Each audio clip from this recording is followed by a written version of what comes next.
Berkolts kungs mums tā arī neizstāstīja, ko jūs darīsiet 30. decembrī 5. vakarā. Vai jūs piedalīsieties atkal krematorijas būvniecības reklāmas akcijā, tāpat kā jūs to darījāt pie Lāčupas kapiem vasarā, sarīkojot brīnišķīgu pasākumu, kurā jūs vienpersoniski reklamējāt, cik forši būs Imantā būvēt krematoriju, vai ne?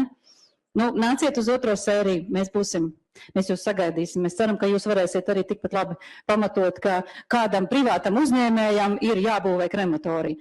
Jūs izpildot, teiksim, izmantojot savu dienas stāvokli, reklamēsiet privāto krematoriju. Nāciet. Jūs varat nākt tagad un izstāstīt, kādas jums bija sarunas par to, vai Imantā tomēr vajag to krematoriju vai nevajag.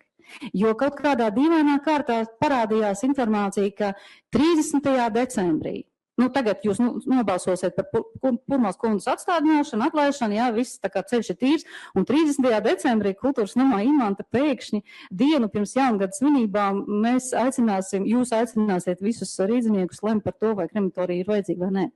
Vai tā nav gadījumā tāda sakritība, ka mēs ieguvām informāciju no Purmals kundzes, ka attīstības departaments tā kā nesteidzās atbalstīt šo projektu, un pēc viņas atstādināšanas šim projektam uzsākās virzība.